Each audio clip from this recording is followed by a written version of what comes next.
Hi, I'm Loredana Hager. Welcome to my kitchen. Today I want to share with you one of my family traditions of a dish that we like to make for Christmas Eve. And this is spaghetti con le vongole, or spaghetti alle vongole. Growing up, we had this dish every Christmas Eve. Unfortunately, when I moved from Italy to North America, I was not close to the coast to have fresh clams. So we've sort of modified this dish in my family, and we use canned clams, but we make sure that they're baby whole clams, that they're not chopped up, because you want to be able to taste the clam when you make the sauce. And as I said, ideally, if you had fresh clams, you would be using that right now. As well, making the sauce for the spaghetti with the clams, I also like to use canned tomatoes that uses this type of tomatoes. They're called San Marzano. They're this kind of shape. They look a little bit like Roma tomatoes, but they're not quite the same. They have a lot of pulp and less water or juice. So they're just perfect for sauce making because it comes out nice and thick. Because these are whole peeled tomatoes in a can, what I like to use is this particular tool in the kitchen. In Italian, it's called tutto. Show you the bottom of it.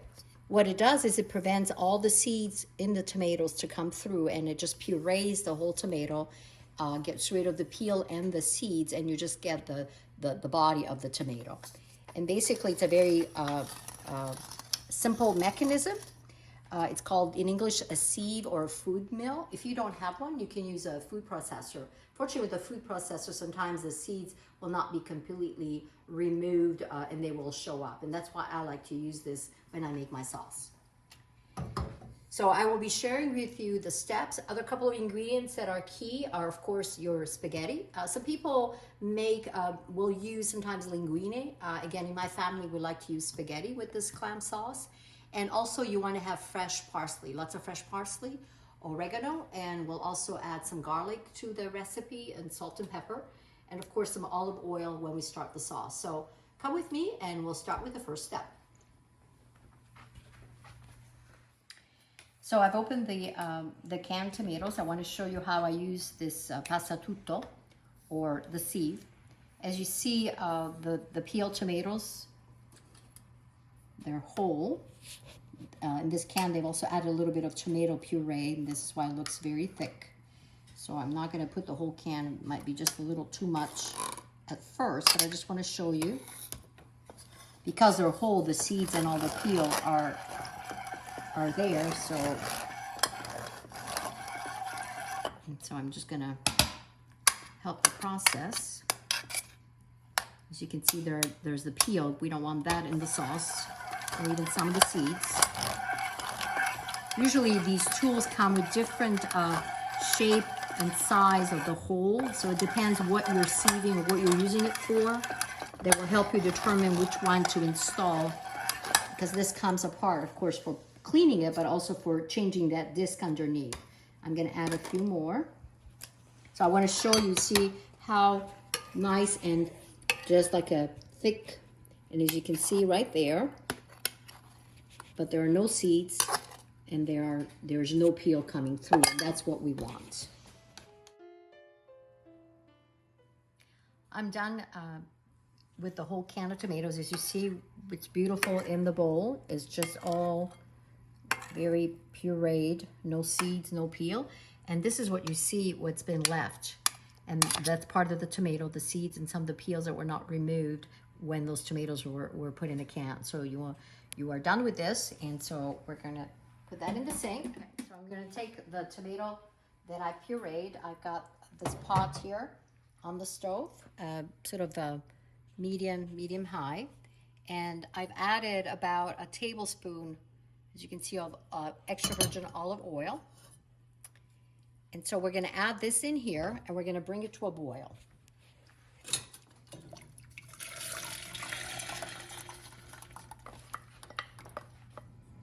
While we wait for the tomato that's been pureed, that's on the stove, to come to a boil, I'm going to show you how to prepare what's called il Krito, which just means that it's all chopped up, a mixture or crushed of different ingredients consisting of garlic cloves, fresh parsley, salt, pepper and some oregano. I have some dried oregano here, and I've actually grown this in the garden and dried it myself, but you can find oregano in any store. Definitely you want to use fresh parsley, not dried parsley. So I'm gonna just get rid of the peel just by slightly smashing the garlic.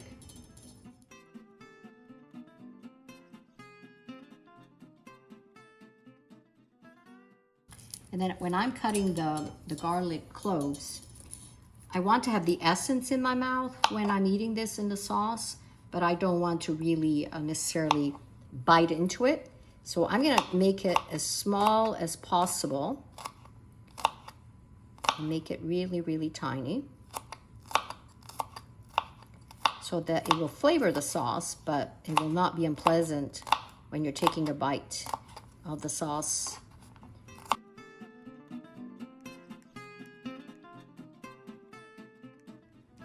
Okay, so you can see I've cut up the 2 garlic cloves fairly small. Again, it's preference. I like them this small. You may want to make them a little bigger.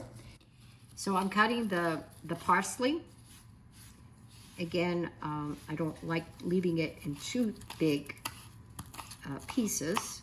So I'm just chopping it up. Of course, you always also want to save some fresh parsley left over, whatever you get or you picked. I picked some of this in my garden for garnishing your dish when you're cooking the spaghetti and you're serving it to the table. It's a nice touch to just put a few fresh parsley leaves on each dish. So make sure that you leave a few leaves for that purpose and not use it all. So I've chopped up the parsley. We've got the garlic, and now we're going to add the rest of the spices. We're going to take the oregano. I will probably put in about 1/8 generous of oregano, maybe just a little more. And then we'll add some salt. We'll use about 1/4 teaspoon of salt.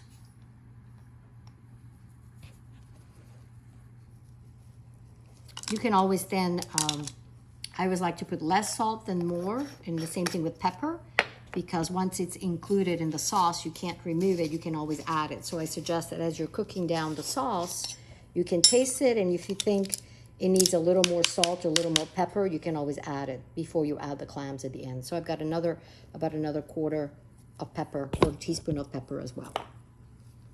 So we're gonna take this mixture now, and we're gonna put it and add it to the tomato puree that's been on the stove. And as you can see, it's been boiling. It's come to a boil. And so we're gonna add this, and once I add it, I'm going to lower the temperature to a simmer, and I will cover it and leave it there. And we'll be back probably in about 30 minutes to show you what it starts to look like. So we're gonna add all that.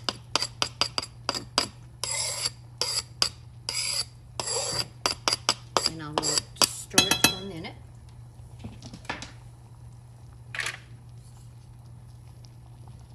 Already smells wonderful, and we haven't even started.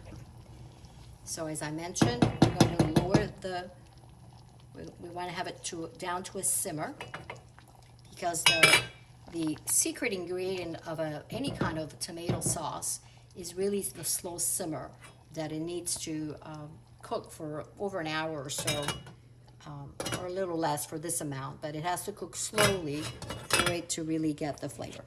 So we will be back in about 30 minutes and check on this.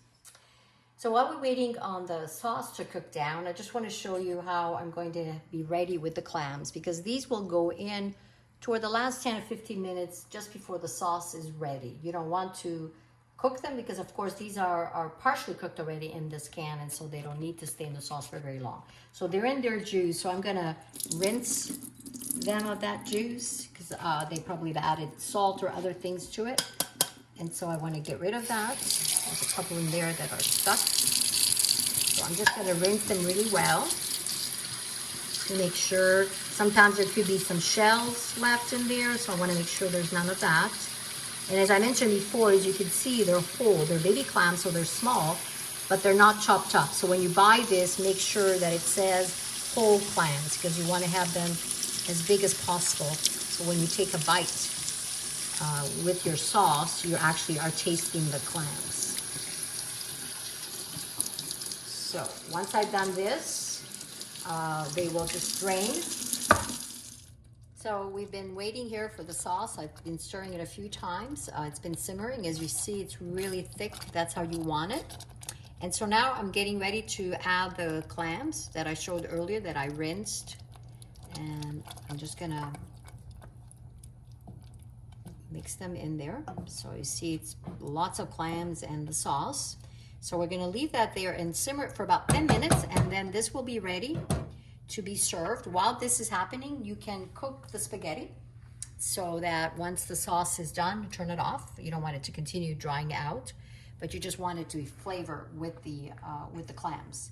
And then it'll be ready to be served on the spaghetti, and then you can put some fresh parsley sprigs on each dish as you bring it to the table. We're cooking the spaghetti that we'll have with the clam sauce, and I put some salt in this water, but no oil. Please do not put any oil. And also when these are done, do not rinse spaghetti because it will take away all the starch that you need for the sauce to stick to it. I want to show you how to really cook the pasta so that it's not mushy. You want it al dente. And so I don't know if you can see, but when I break that, it has just a little bit of white inside. So these are ready. So I'm going to be taking them out of the water and draining it. So these are ready to be served. You want just a little bit of the white so that when you eat it, there's still a little bit of, not crunch, but just a little bit of chewiness to it rather than just very, very soggy. So I'm gonna turn this off as they are done. And that's how really you tell when the spaghetti is ready. Well, I have dished it. You can see I've added a little more pepper just for presentation on top of it, give it a little bit more of a bite. And I've served some fresh parsley on top. And I'm just gonna take a taste of this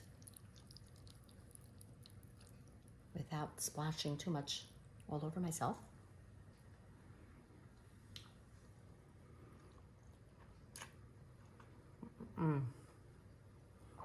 Delizioso. Hope you'll try this. Let me know how it works out. Buon appetito.